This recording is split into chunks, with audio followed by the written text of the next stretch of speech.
தமிழ்நாடு அரசு கொண்டு வந்த யூடிஆர் திட்டம் என்று சொல்லக்கூடிய நில உடைமை மேம்பாட்டு திட்டம், அதாவது டேட்டா அப்டேட்டிங் ரிஜிஸ்ட்ரி. இதில் நாங்கள் புதுசாக பட்டாதாரம் சொல்லிட்டு பல தவறுகள் செஞ்சதன் காரணமாக இன்றளவும் நிலத்தின் உரிமையாளர்கள் அதை தீர்ப்பதற்காக நம்மகிட்ட ஆவணம் இருக்குது, பட்டா வேறொருவர் பெயரில் இருக்குது, இல்லை அளவுகள் தவறாக இருக்குது, இல்லை நிலத்தின் வகைப்பாடே மாற்றம் செய்யப்பட்டிருக்குன்னு சொல்லி அவர்கள் வருவாய்த்துறையை அணுகி அதில் தீர்வு எட்டப்படாத நிலையில், விசாரணை நடைபெறாத நிலையில் நீதிமன்றத்தை நாடி அதற்கான வழிமுறையை தேட வேண்டிய காலகட்டத்தில் இன்றளவு அது தீர்ந்தபாடாகவே இல்லை. இப்படி பல நபர்கள் நீதிமன்றத்தை அணுகிட்டு இருக்காங்க. தினந்தோறும் பார்த்தீங்கன்னா நீதிமன்றத்தில் இந்த வருவாய்த்துறைக்கு எதிரான இந்த நிலம் சம்பந்தமான வழக்குகள் கிட்டத்தட்ட ஒரு 100 வழக்கில் குறைஞ்சது 75 வழக்காவது இந்த வழக்காக இருக்குது. அப்படிப்பட்ட ஒரு காலகட்டத்தில் நம்ம பல காணொலிகள் பதிவு செஞ்சுருக்கோம். இந்த யூடிஆரில் எப்படியெல்லாம் தவறு நடக்கும், அதை திருத்துவதற்கு நீங்கள் எங்கே மனு செய்யணும், அங்கே முடியாத பட்சத்தில் எப்படி நீதிமன்றத்தை நாடணும், இதற்கு சட்டம் என்ன சொல்லுது அப்படின்னு பல காணொலிகள் பதிவு செஞ்சுருக்கோம். அதன் வரிசையில் இது ஒரு புது வகையான ஒரு சட்டச்சிக்கல். இப்போ வேற ஒருத்தர் பேரில் தான் பட்டா மாற்றம் செய்வாங்க, இல்லை அளவு கம்மியாக பண்ணுவாங்க. இது வருவாய்த்துறை செய்த தவறுகள். இதெல்லாமே இதைத்தான் நம்ம அடுத்தடுத்த காணொலியாக பதிவு செஞ்சோம். இங்கே பார்த்தீங்கன்னா ஒருத்தருடைய நிலத்தின் வகைப்பாடவே மாற்றிட்டாங்க. நிலத்தை என்ன பண்ணுறாங்கன்னா பொதுப்பாதை மற்றும் களம் அப்படின்னு சொல்லி வருவாய்த்துறை கணக்கில் ஏற்றிட்டாங்க. ஆனால் இது எங்கே நடந்திருக்கு அப்படின்னா திருநெல்வேலி மாவட்டம் பாளையங்கோட்டை அந்த குக்கரகுளத்தில் இருக்கக்கூடிய ஐயா நடராஜன் அவர்கள் தந்தையார் கிட்டத்தட்ட 13.5 சென்ட் கிட்டத்தட்ட 1974 அதாவது கிரைய ஆவணத்தின் மூலம் ஒரு நபர்கிட்ட இடத்த வாங்கியிருக்கிறாங்க. எப்போ 16/9/1974 கிரைய ஆவணத்தின் மூலம் இந்த இடம் வாங்கப்பட்டிருக்கு. 13.5 சென்ட். இது சர்வே நம்பர் பார்த்தீங்கன்னா 80/1. ஆனால் இதை என்ன பண்ணுறாங்க அப்படின்னா யூடிஆர் காலத்தில் அந்த இடத்தை பொது வழிப்பாதை மற்றும் களம் அப்படின்னு சொல்லி வருவாய் கணக்கில் ஏற்றிருந்தாங்க. அப்போ இதை தொடர்ந்து அவர் என்ன பண்ணுறாரு அப்படின்னா 9/9/2020 அவர் ஒரு ரெப்ரசன்டேஷன் லெட்டர், அதாவது ஒரு மனு கொடுக்குறாங்க, கோரிக்கை மனு. ஐயா, இது மாதிரி என்னுடைய தந்தையார் இது மாதிரி ஒரு கிரைய ஆவணத்தின் மூலம் அவருடைய சுய சம்பாத்தியத்தில் வாங்கிய இடம் இது.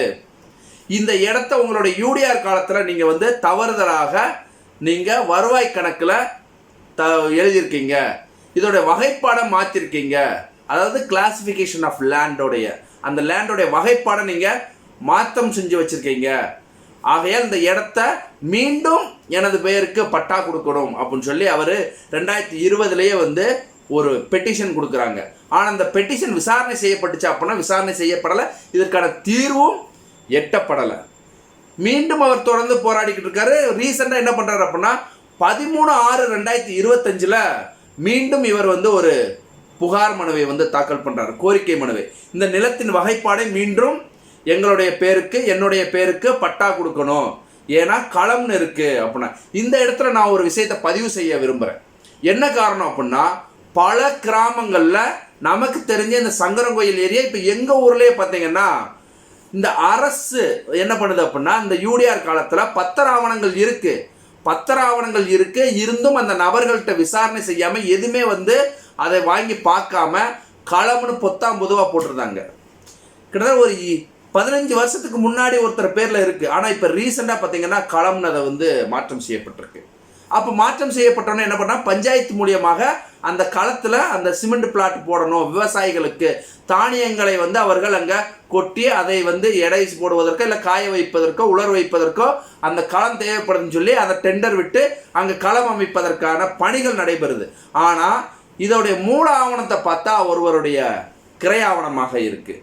அப்போ கிரயம் பெற்ற இடத்தை இந்த வருவாய்த்துறை என்ன பண்ணுது அப்படின்னா களமாக மாற்றம் செய்யுது. மிகப்பெரிய ஒரு தவறு இதில் நடந்துக்கிட்டு இருக்கு. அப்போ இந்த மாதிரி தான் இந்த விஷயத்தில் இது நடந்திருக்கு. அப்போ இதை என்ன பண்ணுறாரு அவர் ஒரு பெட்டிஷன் கொடுக்குறா. அது எந்த விதமான விசாரணையும் செய்யப்படாதனால அவர் சென்னை உயர்நீதிமன்ற மதுரை கிளையில் ஒரு வழக்கு தாக்கல் பண்ணுறாரு. இது மாதிரி என் தந்தையார் கிரயம் வாங்கிய சொத்தானது இந்த யூடிஆர் காலகட்டத்தில் வருவாய் கணக்கில் பொது வழிப்பாதை மற்றும் களம்னு மாற்றம் செய்யப்பட்டிருக்கு, அதை நீங்கள் ரத்து செஞ்சு எனது பேருக்கு பட்டா மாற்றம் கொடுக்கணும், தனிநபர் என்னுடைய பேருக்கு கொடுங்க அப்படின்னு சொல்லி அதுக்கு ஒரு உத்தரவு பிறப்பிங்கன்னு சொல்லி ஒரு வழக்கு தாக்கல் பண்ணுறாரு. இது ஒரு வழக்கு நம்பர் பார்த்தீங்கன்னா writ petition WPMD writ mandamus of 16,591/2025. இதோட விசாரணை வந்து 20/6/2025 நீதியரசர் எஸ் சௌந்தர் அவர்கள் முன்னிலையில் விசாரணைக்கு வருது. இதை விசாரணை செஞ்சவங்க இந்த மூலப்பத்திரம் எல்லாமே வந்து இருக்கு, எங்க அப்பா வந்து கிரயம் ஆவணம் வாங்கினது இதுவரை மாற்றம் செய்யப்பட்டிருக்கு, இதை மாற்றம் செய்ய சொல்லி நாங்கள் கொடுத்த ஒரு மனுவை விசாரணை செய்யப்படலை அப்படின்னு சொன்ன உடனே அவர் உடனே ஒரு டைரக்ஷன் கொடுக்குறாங்க. என்ன கொடுக்குறாங்க அப்படின்னா, இவர் இதில் யாரெல்லாம் ரெஸ்பாண்டண்டாக சேர்த்திருக்காரு அப்படின்னா, முதலாவதாக கலெக்டர், ரெண்டாவதாக மாவட்ட வருவாய் அலுவலர், மூன்றாவதாக நம்மளுடைய கோட்டாட்சியர் அதாவது வருவாய் கோட்டாட்சியர், நான்காவதாக தாசில்தார். அப்போ இவங்க என்ன சொல்கிறாங்க, இந்த கோட்டாட்சியர் என்ன பண்ணணும் அப்படின்னா, இதை மெரிட் பேசிக்ஸில் நீங்கள் கிட்டத்தட்ட ஒரு 16 வாரத்தில் அதாவது 112 நாட்களில் விசாரணை செஞ்சு இந்த மனுதாரருக்கு அவருடைய நிலம் உண்மையிலே ஆவணத்தின் அடிப்படையில் அவருக்கு தான் சொந்தம் அப்படின்னா முந்தைய ஆவணம் செட்டில்மெண்ட் எல்லாம் எடுத்து பாருங்க.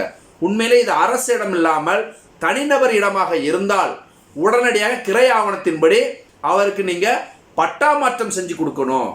அந்த ஆவணத்தின் வகைப்பாடை நீங்கள் உங்களுடைய கிராம கணக்கில் மாற்றம் செய்யணும். இதை விசாரணை செய்வதற்கு உங்களுக்கு 112 நாட்கள் 16 வாரங்கள் வந்து நீங்கள் எடுத்துக்கிறணும் அப்படின்னு சொல்லி ஒரு உத்தரவை பிறப்பிச்சிருக்காங்க. உண்மையிலே வந்து என்ன அப்படின்னா, வருவாய்த்துறை அலுவலர்கள் அரசு தவறு பண்ணிடுது, அரசு அலுவலர்கள் தவறு பண்ணிடுறாங்க.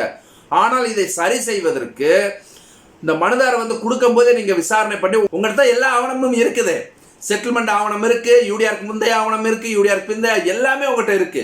நீங்கள் அதை எடுத்து பார்த்தாலே வேலை முடிஞ்சு போச்சு. உடனடியாக அவருக்கு மாற்றம் செஞ்சு கொடுக்கலாம். ஆனால் அந்த நிலத்தை அவர் கிரையம் வாங்கி அதை நீங்கள் மாற்றம் செஞ்சு வருவாய்த்துறை அலுவலர்கள் மாற்றம் செஞ்சதுக்கப்புறம் அவர் கொடுக்க புகார் முடிவை நீங்கள் விசாரணை செய்யாமல் நீதிமன்றத்தை நாடி அவர் ஒரு அவல நிலை ஏற்படுது. உண்மையிலே இதெல்லாம் அந்த சாமானியனுக்கு இந்த எட்டா கனியாகவே இருக்கு. இந்த மாதிரி ஒரு சட்டம் என்பது, சட்டத்தை உண்மையிலேயே அனைத்து அரசு அலுவலர்களும் கடைபிடிக்கணும் என்பதுதான் நம்மளுடைய கோரிக்கையாகவே நம்ம வைக்கிறோம். மீண்டும் இதுபோல ஒரு சட்டம் சார்ந்த காணொலியில் சந்திப்போம். நான் உங்கள் சதீஷ்குமார் குருசாமி. நன்றி.